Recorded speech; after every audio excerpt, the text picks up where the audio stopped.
Good evening, ladies and gentlemen. This is AP StarCraft, and I'll be presenting a Zerg vs Protoss game on the map Metalopolis. This map is a four starting position map. Your starting positions could either be on the middle left, top middle, the middle-ish right, or the bottom middle of the map. In this game, I'll be pitting my Zerg in the middle left position versus the Protoss in the bottom middle position.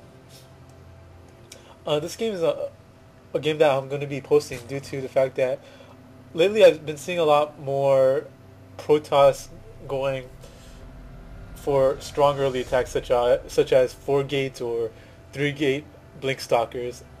So I think this game will be a useful game in order to help others in dealing with these type of attacks.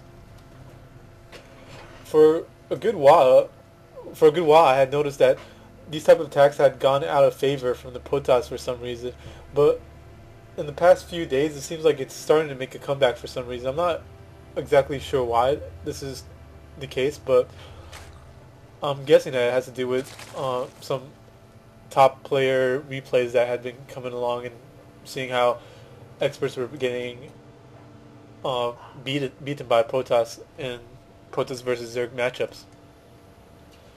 So, and me myself, I actually was getting beaten by this type of strategies recently until I started going back through my old replays and noticing how I used to defeat him, and started thinking about it and started figuring out once again for myself how to defeat this type of strategies.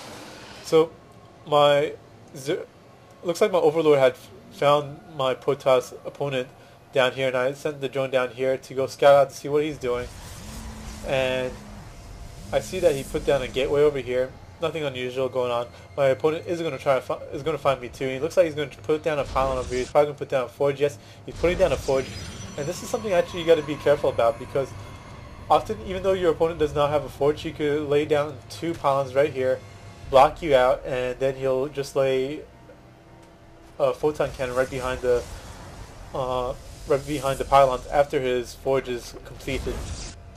Luckily, in this game, my opponent does not do that. So yeah, it's something that you have to watch out for, and just try to make sure that it does not happen to you. And it may take you a sacrifice of a drone over here in order to move him back and forth like such. As you can see, he's trying to lay down a photon cannon over here, but he was unable to. So he's going to lay a couple of photon cannons over here, and I'm going to have to pull down a couple of drones to deal with it. And if you guys haven't done so before, a good thing to do is to figure out exactly how many drones it takes to knock down a photon cannon.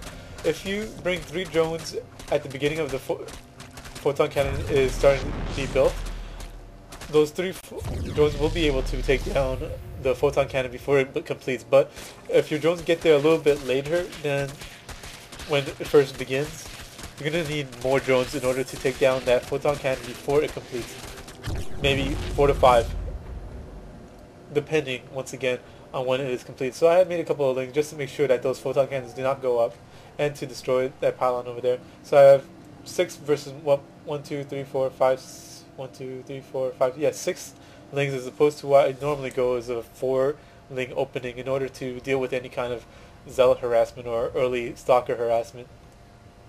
So I'm sending down a couple of links down to my opponent's base to scout out his base, see if I can figure out exactly what my opponent is doing. Unfortunately, I did not bring an overlord down here because all the confusion I had just forgotten to.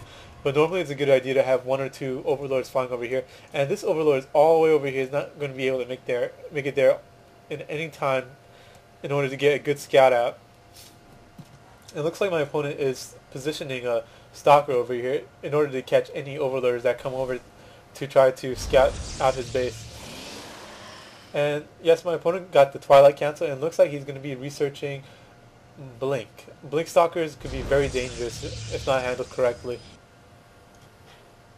So right now I'm just going with the eco game. Let's see, production, more drones, and against Blink stalkers, I noticed that you can get away with going about to 35 supply, making pure drones, but at that point you're going to want to switch up to lings.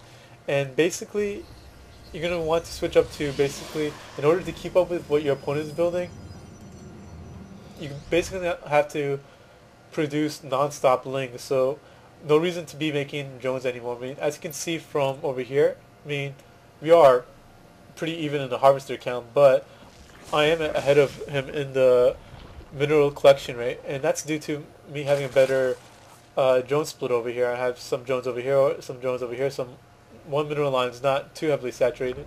So even though our drone count is approximately the same, I do have the economic lead. The fact that I have this hatchery over here means that I have the economic lead.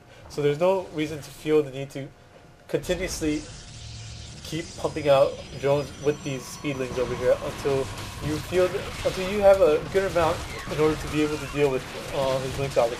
And this is a reason why the blink stalkers are so hard to deal with, because they can do stuff such as this. They just go bring their blink stalkers behind your mineral line over here, and you can't really get at them at all. I mean, like, you only have like 2 or 3 lings hitting at them at any one time.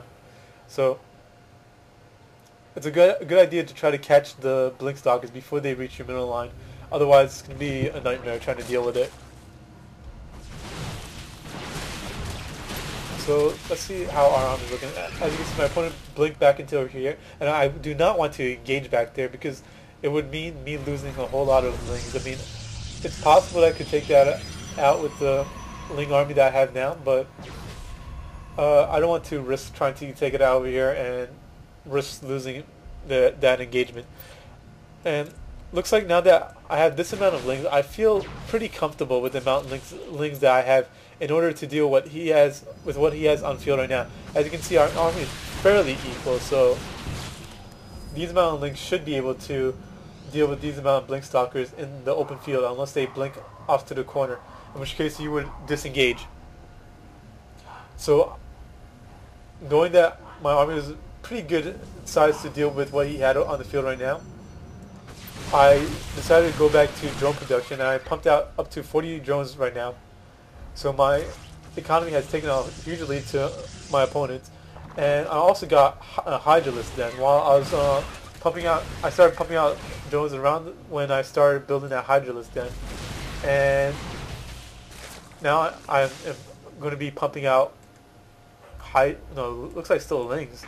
Well, it looks like I decided that I needed to pump out the extra lings because my opponent had gotten additional stalkers. So see how our army looking. He does have a larger army. I guess I lost a good amount of Zerglings, so I was in need of pumping additional lings, even though I had the Hydralisk then almost finished. So the Hydras are a little bit delayed, and I'm engaging over here. I mean, my opponent's going to be able to kill these lings, but I had no other choice because otherwise my opponent is going to be able to run up here and blink behind there, and it'll be really difficult to deal with.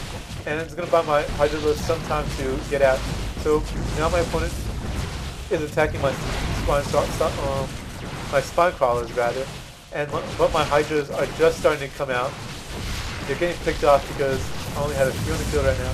But my opponent is fighting under this spine crawler over here, so my Hydralisks are getting a little bit of an assistance. Let's look at the economy. My economy is way ahead of his right now, so this is a little bit of a, not an all-in, but my opponent is sacrificing economy in order to continue with this push. And this was a bad idea by me in order to attempt to engage these stalkers off the creep. Luckily, my opponent decides not to just chase off these Hydralisks, but I lost a couple of Hydralisks. I could have lost the other 2 over there as well, due to the fact that Hydras are slow as hell off the creep. And as you can see, I'm getting a queen over here. I'm getting this research over here that makes the Overlord faster, Overlord speed. And I'm engaging my opponent right off the creep over here. Looks like I'm going to have to disengage since my opponent seems to have had the advantage in that engagement. I didn't research this, and I'm starting to research the extended range for the Hydralisk now. And I'm just trying to hold back right now and try to hold back this force that my opponent has. As long as I'm able to hold it back for long enough, I'm going to be able to eventually out-macro him, as long as I don't lose too many Hydras in the meanwhile. Building an additional spine crawler in order to get additional defenses at my base and be able to fight underneath that. army count 1100 versus my opponent's 1350. Income 37 versus 25, and production having a lot more hydras on the way. And it looks like right now I'm pretty much even with my opponent, and my opponent decided, alright, he's going to back off, and he's going to try to macro up a little bit on his own. So let's see what's going on right now. I'm building my evolution chamber, attempting to get additional research. Right now I'm just gathering some additional hydras. And right now I'm deciding to go for a good timing push. A good timing push is it's good to do a timing push against Protoss around when they decide to back off, and when you have enough of an economy in order to support a push such as this. And when your opponent starts building a nexus, because if your opponent's spending resources on economic building such as this, he's not going to be spending it on military units. So I'm going in for, I mean, not that I noticed this, but the fact that I had a good economy and that I was able to mass this amount of units is why I decided to go for a push. So as you can see, I'm bringing my spine crawlers along with my Hydra and a couple of Ling army in order to implant and burrow the spine crawlers into the ground right next to the nexus over here, in order to give the Hydra some additional DPS to fight underneath. And that research, the Overlord speed research, is going to help me immensely in being able to conduct this attack. It's going to give my Hydraless additional speed over the creep. It's going to allow me to place spine crawlers over here. I mean, a little bit of a micro error, let a bunch of Zerglings die, but they didn't cost too much. Maybe lost, I don't know, 1, 2, 3, 4, 5, 6, 7. So 7 divided by 2 times 50. So that's what? That's 3, 6, 3, 5, 50, 100, 150. It's less than 200 resources. Less than 200 minerals. But it looks like my opponent got 2 Colossus on the field, but these 2 Colossi does not have extended range at the moment. It's not even beginning to be researched, so it's not going to be doing a crazy amount of damage to my Hydralist. And I'm putting down a Roach Horn in order to, in case that if the Colossi did have extended range, the Hydralist would be pretty fudged over by the Colossi micro over here, and Roaches would be better suited in being able to deal with it. Not that they're great in dealing with them, period. So I was able to take my opponent's Colossi out. I was able to take out his army, and my opponent gives in right there. So good game to my opponent. This is he's a diamond player. I don't recall what rank he is, but I assume it's fairly high enough, I guess. So good game to my opponent. Hope you guys enjoyed my video. Feel free to comment, subscribe, like, whatever to my videos if you enjoyed them. So good game, guys.